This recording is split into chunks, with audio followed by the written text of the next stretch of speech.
Halo Sobat Investor, ketemu lagi bersama gue Yusuf Arifin Yusuf di channel Yusuf Arifin Yusuf Bisnis. Dan hari ini gue akan menganalisa tentang perusahaan Wood, ya, kalau di emitennya Wood. Dan gue bakal sharing sedikit, gue pernah sedikit ketemu dengan manajemen mereka yang sekitar 2 tahun lalu gue pameran bareng bersama mereka. Dan di sini gue juga sharing sedikit tentang portfolio gue yang gue beli beberapa waktu yang lalu. Nah, pertama-tama kita mau lihat dari margin of safety-nya dulu ya. Di sini margin of safety yaitu 43% dengan target price-nya itu 581 harganya, sedangkan di konsensus ini bahkan sampai 700-an. Oke, sebelum kita pengen tahu Wood ini perusahaan seperti apa, saya akan kasih tahu dulu saya sempat beli nih ya, masih di hold sekarang. Ya, ini dari Mirai ya, saya beli di Mirai waktu itu tanggal 5 bulan 8 ya, harga 390. Habis itu saya beli lagi nih tanggal 11 ya, di 406 dengan quantity 500 lot. Beli lagi kemarin tanggal 12, hari video tanggal 13 ya. Tanggal 12 kemarin beli lagi di 400 dan 404 dengan quantity 100 lot dan 150 lot. Nah, BTW saya mau cerita dulu, saya bukan beli di harga terendah. Ya, saya bukan beli di harga terendah. Kenapa? Kalian bisa lihat nih, tanggal 5 bulan 8 ya. Itu harga terendah sebenarnya ada di 382, tapi saya beli di 390 ya. Jadi saya bukan orang yang jago banget sampai tahu harga terendahnya berapa. Beli di harga terendah bukan ya. Saya beli harga di 390. Cuman kalau sampai hari ini ya, sampai hari ini kita coba cek Wood-nya berapa. Ya, di 406. Dari 390 sampai 406. Average lah ya. Kalian bisa lihat tadi ada yang saya beli di berapa nih? Di 406 juga, di 400, 404 gitu ya. Nah, bahkan kalau kalian tadi sempat lihat ya, itu naik tuh sempat ke 418 ya. Sempat naik ke ya paling tinggi 418. Udah naik berapa banyak tuh ya. Jadi target saya pasti lebih daripada itu. Nah, selanjutnya kita baru ngebahas tentang Wood-nya, perusahaan seperti apa. BTW Wood ini saat saya pernah ikut salah satu pameran franchise di JCC di Senayan. Nah, Wood itu pas seberang persis standnya dengan stand kita, ya. Nah, waktu itu mereka ada display bahan-bahan mereka, furniture mereka. Ya, jadi saya habis itu sekarang kebayang nih, oh ternyata perusahaannya seperti ini, ya. Waktu itu tahun 2000 berapa ya? Ada kali 2 tahun yang lalu. Ya, ketemu dengan mereka, habis itu mereka bilang beli dong saham kita, gitu ya. Eh, saya juga pengen lihat tahu deh harga mereka 2 tahun yang lalu ya sekitar, wah murah banget tuh waktu itu tuh ya, murah banget tuh kalau 2 tahun yang lalu belinya ya, murah banget. Dulu mungkin hanya sekitar berapa ratus doang. Coba lihat ya, 2018 Agustus tah.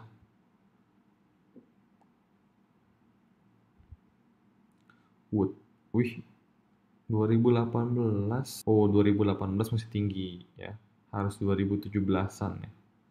Kalau beli 2018 waktu itu udah 600-an, sekarang harganya 400-an. Ya, jadi kemahalan. Harus mungkin ke bulan Juli kali ya. Sorry, harusnya 2017 mungkin ya. 2700, 200 tuh, naik ke 600, 3 kali lipat, luar biasa tuh. Kalau waktu timing yang belinya bener ya. Tapi tidak ada yang tahu masa depan guys. Oke, kita lanjut. Wood. Nah, Wood ini nama PT-nya adalah PT Integra Indo Cabinet, merupakan perusahaan yang bergerak dalam pembuatan furniture.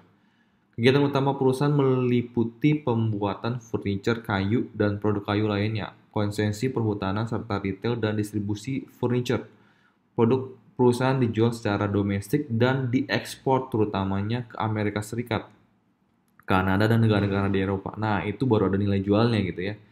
Entitas anak perusahaan termasuk PT Intercraft yang mengoperasikan bisnis manufaktur furniture dan PT Integria Dekorindo yang operasi bis retail dan distribusi furniture. Ya, PT mereka sendiri nih ya punya 68,16%. Lalu Trimega Sekuritas punya 7,67, lalu masyarakat punya 24,18. BTW tentang struktur ya untuk shareholder begini saya suka. Ya, mereka punya besar, masyarakat punya 24-an. Ini menurut saya suka nih komposisinya ya. Oke, sekarang kita ke key statistiknya. Mantep nih ya. Udah keluar laporan kedua di 2020. Net income-nya turun ya, tapi nggak turunnya parah. Padahal kita tahu ini pas lagi pandemi kuartal kedua ya, mereka masih bisa di angka ini menurut saya luar biasa sekali ya. Jadi makanya kalian bisa lihat ya, kalau trailing 12 month ini memang berkurang, tapi annualized-nya masih bertambah 227. Ya kita berharap kuartal ketiga, kuartal keempat mereka masih bisa ekspor ke luar negeri. Cuman saya rasa ya mungkin nggak sehebat tahun 2019 ya, cuman mungkin ya bisa nggak separah-parah amat.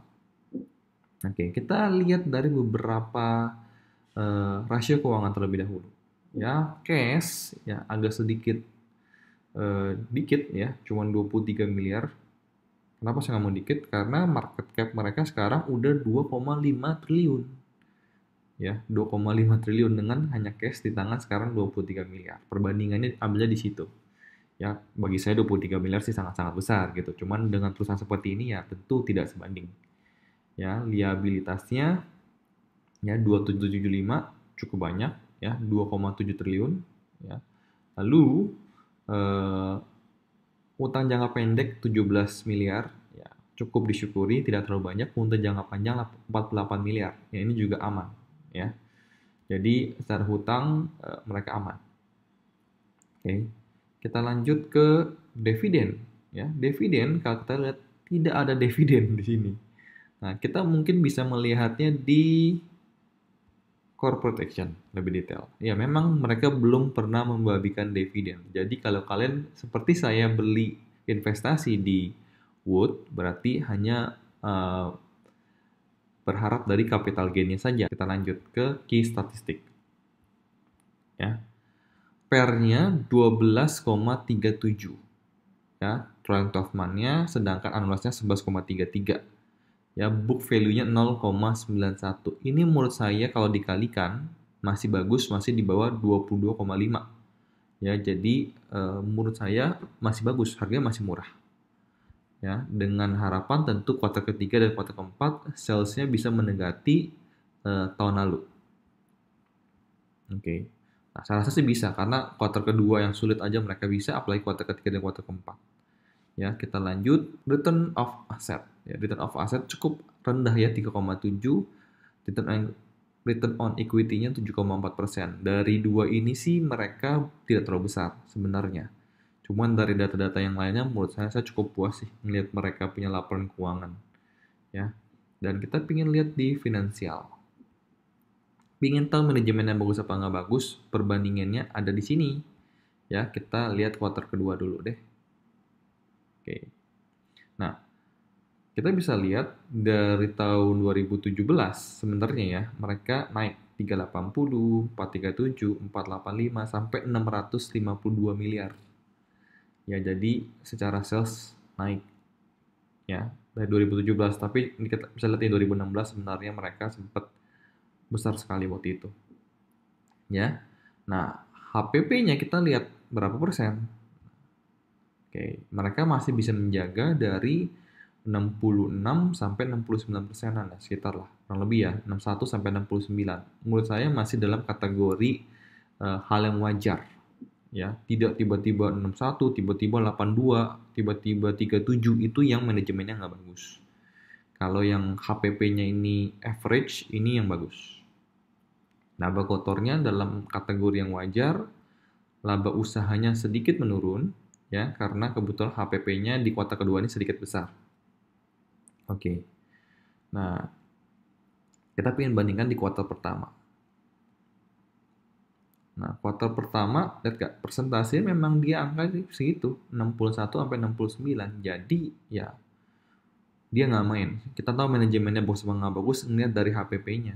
Dia bisa mengontrol HPP-nya. Itulah kunci dari manajemen. Ya, kalau kalian tahu sudah muncul tuh, HPP bisa ditekan terus, itu lebih hebat lagi tuh. Dari 69, 68, 65 mungkin kalau sudah muncul lebih turun lagi gitu ya. Itu makin bagus. Ya, kalau Wood bisa seperti itu sih makin luar biasa. Oke. Nah, dari beberapa rasio keuangan ini kita bisa lihat Wood itu bagus. Ya. Nah, tinggal BTW ini bukan rekomendasi saham ya. Jadi ini cuma sharing saya pribadi aja. Saya pingin kalian, kan di video yang lalu saya sempat bahas nih tentang LPPF, tentang WSBP gitu loh. Ada yang nyangkut gitu. Nah, di sini saya juga bahas beberapa perusahaan yang menurut saya menarik dibanding Anda investasi ke LPPF gitu ya. Dibanding Anda investasi di WSBP, menurut saya ada beberapa saham yang menarik juga. Contohnya adalah Wood ini ya. Ingat sekali lagi bukan rekomendasi saham. Ini cuman cerita saham apa yang saya investasi. Dan kenapa saya investasi? Karena saya lihat perusahaannya bagus. Laporan keuangannya dengan pandemi ini masih bagus. Ya. Itulah, dan rasio keuangan dari perusahaan ini bagus. Dan kebetulan saya pernah ketemu dengan manajer mereka ya. Pernah ketemu dengan karyawan mereka yang saat itu lagi sama saya pameran bareng. Nah, sempat ngobrol-ngobrol, orangnya saya kenal. Jadi itulah cerita sedikit tentang saham Wood ini. Ya, apabila kalian tertarik, ya silakan analisa sendiri. Dan sekian video kita hari ini untuk analisa saham Wood, mudah-mudahan bermanfaat buat kalian. Dan apabila ada pertanyaan, silakan komen di kolom di bawah. Mudah-mudahan gue bisa menjawab pertanyaan kalian, dan mudah-mudahan video ini juga bisa bermanfaat buat kalian. Sampai ketemu di video berikutnya, dan jangan lupa support saya dengan tekan tombol subscribe dan loncengnya ditekan agar apabila saya keluar video baru kalian bisa langsung ternotifikasi. Salam cuan.